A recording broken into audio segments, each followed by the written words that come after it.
Gilbert Arenas. Yeah, I basically I wanted to see where you're coming from because obviously today he pled guilty in Pled guilty court. to a felony significantly of having an Yeah, unlicensed firearm in the District of Columbia. and all I got was a couple of headlines because I've been working on all this on a lot of the political stuff Yeah, today. yeah, yeah. But So so what you're hard. saying is what's going is basically it sounds like he's getting off less than the Plaxico Burress situation, the NFL player who I believe he got close to 2 years, something like that. Plaxico Burress got 2 years. Plaxico Burress brought a loaded firearm to a club with other people. Gilbert Arenas had an unregistered firearm, Four not of them. loaded. Right, but they only got him for one. But whatever, they're not loaded. Right, and he had a previous gun charge. I'm just curious of how it works, and also I don't even know. I feel like it's all the broad spectrum of the way people feel about this is everywhere, especially since and then for some I reason. have, as you might not be surprised to know, incredibly strong opinions about it. I'm a That's what I lifelong want to hear from Washington you. Bullets Yeah, fan. exactly. That's why I want. That's why I'm even bringing this up to you. If Jenk was sitting there, I wouldn't even ask him. But real quick, because I think we almost have guests. But just let me know.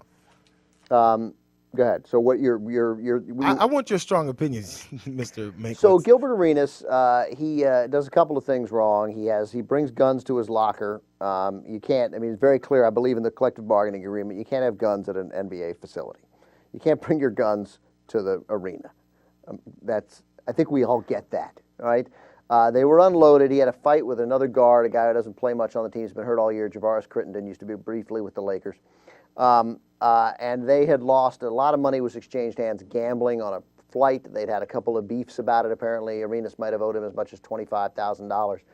Anyway, they have an argument about it. Arenas claims that it was playful. Obviously, it wasn't. At some point, Arenas apparently, according to the Washington Post, took a couple guns out of his locker, put them on like a stool, and said to Crittenden, pick one, and we'll have a duel, because Crittenden had said, if you don't pay me, I'm going to shoot you in the knee, your bad knee that's been surgically repaired.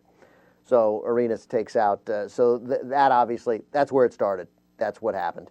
Then that fight gets publicized. The NBA has stepped in and suspended Gilbert Arenas for some indefinitely, maybe the rest of the season. The NBA becoming incredibly concerned, especially then David Stern was, that he thought Arenas was disrespecting him, because then while this was going on and while the court case was moving forward, the Wizards went to Philly to play the Sixers. All the players stood around Arenas in a circle, and he did this. Pretended to sort of shoot them with his fingers. All the players are laughing. You see it was a great photo. The NBA went nuts. They suspended Arenas indefinitely the next day. Now he has pled guilty to a felony charge. The question is, what happens to he has a huge contract left the rest of this season, then 4 more years at like $80+ million with the Wizards. He had just shown signs in the last sort of 10 games, even though the Wizards are playing very poorly, that he was close to becoming the player he was. He got 45 against the Suns. He's a great offensive player, there's no question. Will the Wizards void his contract? Will Stern ban him forever? I think the overreaction to this is out of control. I mean, he can't bring guns to the game. This doesn't matter. This is irrelevant. It may have insulted David Stern. Too freaking bad. Grow up. Be a man. His teammates are all laughing. Gilbert Arenas is an affable, pleasant guy. He's nuts, but he is a different kind of athlete. But he didn't do it. The guns weren't loaded. He didn't do anything violent. And the notion that they're going to void his contract and not pay him $80 million they agreed to pay him, outrageous. I mean, the Wizards, my team, would probably be better off if they did get out from under that contract. It would probably be a lifesaver to them. They got to pay him the contract. They signed it. It's bad, and he didn't shoot anybody. He didn't shoot himself. He didn't threaten to shoot anybody. Suspending him for, I would say, 25 games, a third of the season, that's a good suspension. That's enough. If they want to extend it through the rest of the year because 25 games, you come back with 20 games left, the team's terrible, who cares? But the guy hasn't played in 2 years. He's played 15 games over 2 seasons, working himself back from injury.